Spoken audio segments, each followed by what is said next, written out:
नमस्कार दोस्तों, मैं मिस्टर पारवे बिजनेस कंसल्टेंट और आपका इस वीडियो में बहुत बहुत स्वागत करता हूं। और आज इस वीडियो में मैं आपको एक बहुत ही सीरियस टॉपिक पे बात करने वाला हूं, जो है टाइम मैनेजमेंट के बारे में। आपको पता है कि आपका टाइम कहाँ वेस्ट होता है? आपको पता है कि आपको कैसे अपने टाइम को मैनेज करना होता है? क्या आपको पता है कि आपका कीमती समय कहाँ पे वेस्ट हो रहा है? कैसे अपने टाइम को मैनेज करना होता है? तो इस वीडियो में मैं आपको 5 स्टेप्स में ये टाइम मैनेजमेंट के बारे में बात करने वाला हूँ। तो मेरे साथ वीडियो के लास्ट तक बने रहना, क्योंकि ये वीडियो बहुत बहुत आपके लिए खास होने वाला है। तो चलिए दोस्तों, शुरुआत करते हैं पहले स्टेप के बारे में, जो है प्रायोरिटीज वर्क। देखिए दोस्तों, हम क्या करते हैं कि हर काम को प्रायोरिटी देते हैं, बट हमें यह पता नहीं होता कि कौन सा काम हमारे लिए अभी करना सही रहेगा। और इसको ना मैं आपको 4 सेक्शन में बताऊंगा कि कौन सा काम आपके लिए कब करना सही रहेगा, जिससे आपका टाइम सही से मैनेज हो जाए। तो आपको ना ये ग्रिड दिख रही होगी, तो इसको ना टाइम मैनेजमेंट ग्रिड कहते हैं।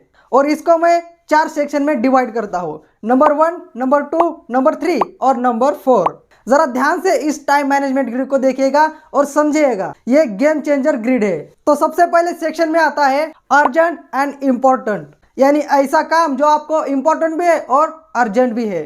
देखिए दोस्तों, अर्जेंसी उसी को कहते हैं जो अभी के अभी काम करना होता है, वरना कुछ ना कुछ हो जाता है। इंपॉर्टेंट वो काम है जो अर्जेंट नहीं है। इंपॉर्टेंट तो है पर अभी के अभी नहीं है। सेक्शन 2 में लिखा है इंपॉर्टेंट बट नॉट अर्जेंट, मतलब वो सभी के सभी काम इंपॉर्टेंट है लेकिन अभी के अभी अर्जेंट नहीं है, उसको अभी के अभी एकदम से नहीं करना है। सेक्शन 3 में लिखा है अर्जेंट बट नॉट इम्पोर्टेंट, यानी वो सभी काम जो आपको अभी करने हैं, जैसे कि अभी के अभी राइट नाउ, बट ये इम्पोर्टेंट नहीं है। आपको लगता है कि ये अभी करने हैं पर ये इम्पोर्टेंट नहीं है, बस ये आपको लगता है। और नंबर 4 सेक्शन में है नाइदर अर्जेंट नॉर इम्पोर्टेंट, मतलब ना तो काम है इम्पोर्टेंट है और ना ही अर्जेंट है, फिर भी आप अपना टाइम इसमें लगा रहे हो।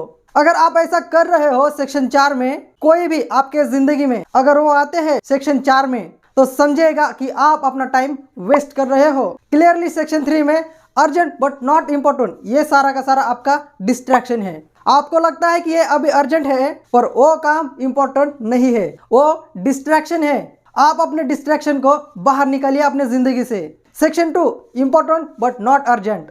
इंपॉर्टेंट बट नॉट अर्जेंट मतलब कि इंपॉर्टेंट तो है लेकिन अर्जेंट नहीं है, ये आपका क्वालिटी टाइम है। अर्जेंट एंड इम्पोर्टेंट ये सभी के सभी फायर फाइटिंग होते हैं। देखिए, फायर फाइटिंग आपको तभी आपके जिंदगी में करनी होती है जबकि आपने पहले से ही कुछ प्लान नहीं किया होता है। आपको ध्यान रखना है कि ज्यादातर आपके जितने भी टास्क है जो आपको प्रायोरिटाइज करने हैं, वो सारे के सारे सेक्शन 2 में होने चाहिए। आपको क्लियरली इंपॉर्टेंट टास्क को प्रायोरिटाइज करना है, बट टास्क अर्जेंट ना बन जाए। देखिए, बार बार मैं आपको फायर फाइटिंग की बात इसलिए कर रहा हूँ क्योंकि कई बार हमारा एटीट्यूड ऐसा होता है कि ये काम मैं कर लूंगा, बाद में कर लूंगा, कल कर लूंगा, बहुत टाइम है मेरे पास।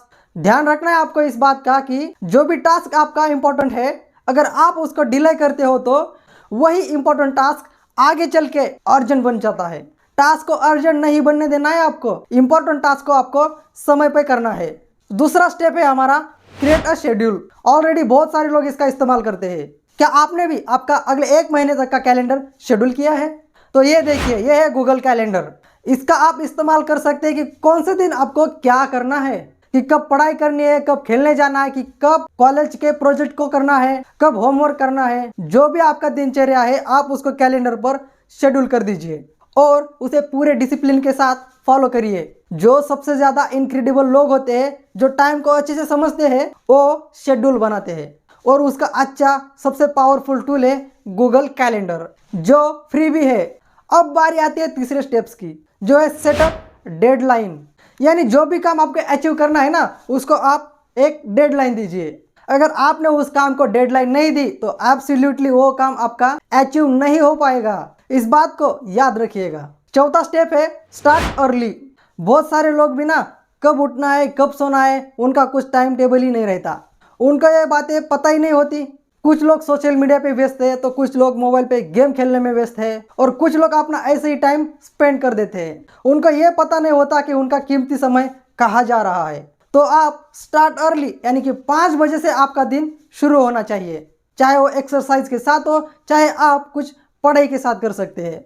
किसी भी तरीके से आपका शेड्यूल बिगड़ना नहीं चाहिए। देखिए, बहुत सारे लोग, और आज भी एक बहुत बड़ी पॉपुलेशन है, जो लोग 7 या 8 बजे उठते हैं। आपको ना मैं एक एग्जाम्पल से समझाता हूँ कि मान लीजिए आप सुबह 8 बजे उठते हो या चाहे 7 बजे उठते हो और वही आपका दोस्त सुबह 5 बजे उठता है, तो आपके दोस्त के पास उसके जिंदगी में हर दिन काम करने के लिए आपसे 2 घंटे ज्यादा होंगे, एक एक्चुअल फोकस काम करने के लिए 2 घंटे हर दिन। मतलब हर महीने अगर मान लीजिए आपका दोस्त जो है वो 30 दिन काम करता है तो उसके पास 60 घंटे ज्यादा है आपसे। जरा ध्यान दीजिए इस बात पर। और ऐसा ही अगर मान लीजिए 300 दिन तक काम करता है तो उसके पास 600 घंटे ज्यादा है आपसे। 600 घंटे में क्या कुछ नहीं कर सकते आप। एग्जैक्टली यही एडवांटेज आपको क्रिएट करनी है अपनी लाइफ में।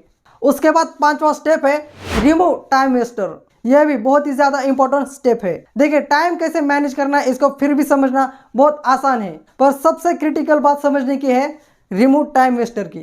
अगर आप एक स्टूडेंट है तो मुझे एक बात बताओ कि आप अपना टाइम कहाँ पे ज्यादा वेस्ट होता है। जरा मुझे बताएं कि अपना टाइम कहाँ पे सबसे ज्यादा वेस्ट होता है और कौन सी वो चीज है जो आपका टाइम वेस्ट करती है। सबसे बड़ा टाइम वेस्टर है आपका सोशल मीडिया। देखिए दिन रात हमें आदत होती है कि अपने फोन में रहने की। हर बार फेसबुक पर जाते हैं, कुछ अपडेट करते हैं, नोटिफिकेशन को चेक करते हैं, इंस्टाग्राम पर अपना टाइम वेस्ट करते हैं। ऐसे बहुत सारे सोशल मीडिया एप्लीकेशन है, ये हमारी पूरी जिंदगी नोटिफिकेशन बन के रह जाती है। और आप अपना इतना सारा समय सोशल मीडिया पे बिता रहे हो तो जो आपका फंडामेंटल आउटपुट है हर दिन का या एक हफ्ते का या फिर पूरे साल का, वो कम होते जा रहा है। बार बार आपका अटेंशन सोशल मीडिया ग्रैब कर लेती है और इसी कारण से आप किसी भी एक फंडामेंटल चीज पे फोकस नहीं कर पाते हैं। अगर हाँ आप सोशल मीडिया का इस्तेमाल कर रहे हो अपने करियर को आगे बढ़ाने के लिए, अगर आप दिन रात कुछ पढ़ाई कर रहे हो, कुछ इंटरेस्टिंग ब्लॉग्स पढ़ रहे हो, कुछ इंटरेस्टिंग ऐसी न्यूज़ को आप फॉलो कर रहे हो जो आपके करियर से रिलेटेड है, तो ज़रूर कीजिए। पर बार बार अपने पिक्चर पर कितने लाइक आए, कितने कमेंट आए, ये चेक करना ज़रा इसको कंट्रोल कर लीजिए और इससे थोड़ा बाहर आ जाइए। टाइम मैनेजमेंट के मैं आपको कुछ बेनिफिट बताता हूँ। देखिए आप अपने टाइम को अच्छे से मैनेज कर लिया तो आपकी ओवरऑल एफिशिएंसी बहुत ही ज़्यादा हाई हो जाएगी। आपको क्लैरिटी होगी अपने लाइफ की और आप कम से कम समय में बहुत ज़्यादा काम कर पाएंगे। अगर आपने भी टाइम अपना मैनेज कर लिया ना तो आप भी कोई भी काम हड़बड़ी में नहीं करेंगे, हर बार फायर फाइटिंग में नहीं होंगे। ये ग्रिड याद रखिएगा आपको, दोबारा से मैं इसको दिखा रहा हूँ। आपके लिए हर काम इंपॉर्टेंट और अर्जेंट नहीं होगा। आपकी क्वालिटी ऑफ लाइफ अच्छी हो जाएगी और आपको स्ट्रेस तो बिल्कुल भी नहीं होगा।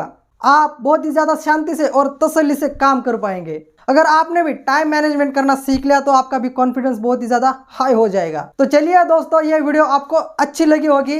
अगर आपने भी हमारा चैनल सब्सक्राइब नहीं किया तो इसको अभी के अभी सब्सक्राइब कर लीजिए और मेरे साथ वीडियो के लास्ट तक बने रहने के लिए आपका बहुत बहुत धन्यवाद।